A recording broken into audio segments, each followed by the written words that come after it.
challenge for both the public as well as the law enforcement authorities. The banks have played a very critical role. I'm here at SBI AC Guards in Hyderabad, and I have with me the manager and associate manager here at the bank, who in fact have managed to avert a fraud. Swati, tell us what happened. You managed to avert citizen, a 61-year-old doctor, I understand, from losing money. What happened? So this customer has been coming to the branch. He's a familiar customer. So he came to the branch one day to close his fixed deposit with us. We closed on his request. He came back again the next day. He approached my counter and wanted to do an RTGS of 8 lakhs to someone. He showed me to whom he wanted to send. But I sensed that he was appearing tensed and not his usual self. And also he was constantly checking his phone. So I asked him if everything was all right and what the purpose of the funds transfer was for. He told me everything was fine. It was for a personal purpose. But I sensed something is different. Something is amiss. So I immediately alerted our branch manager, sir, Kamlakar sir, and I took the customer to his cabin.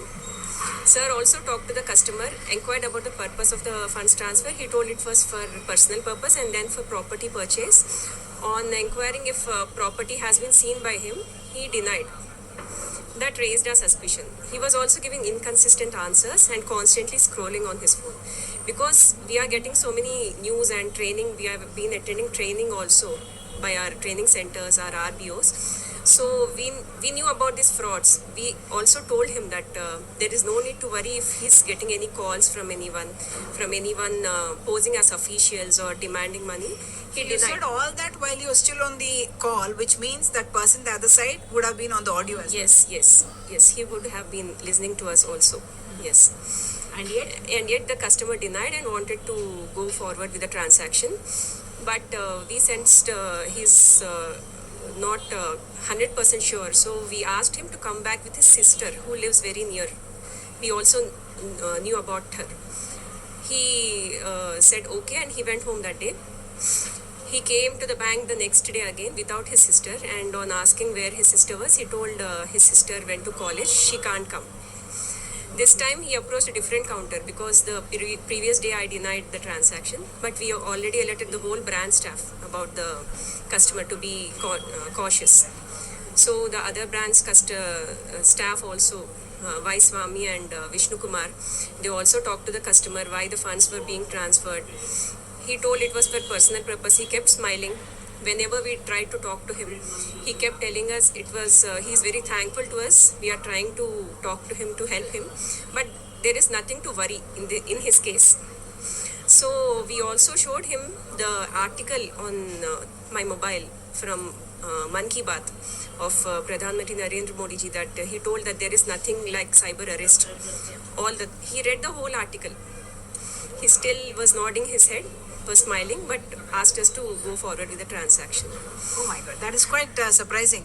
When she came to you, you were already aware. Did she brief you before bringing the customer in? Swati madam has briefed the entire incident, and then when he came inside the cabin, I asked him why you are transferring this much amount. Then our customer said that he wants to purchase a flat, and for that purpose he was transferring. Then I inquired whether you have met the landlord of that property, and he said that I didn't met the landlord. Then on what basis you are transferring 8 lakhs? So the customer said that there is a middle person, I am transferring the entire amount to that middle person. So I asked him not to transfer the amount to the middle person. If something happens, the landlord won't give you the property now. So you better go home and think again and come back next day.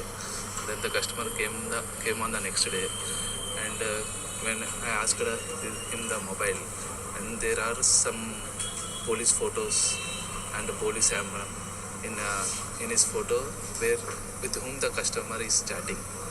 They have kept all the police photos. So by that the customer is in cyber threat, we came to know, and again we denied the transfer, saying that the systems are not working right now. So the customer came on the next day. So again Swati madam has come to the customer and she has taken the phone and through her So phone. all through this, other person was live, and did he try to talk at that time? He was temporarily disconnecting the call, but still he was calling again continuously.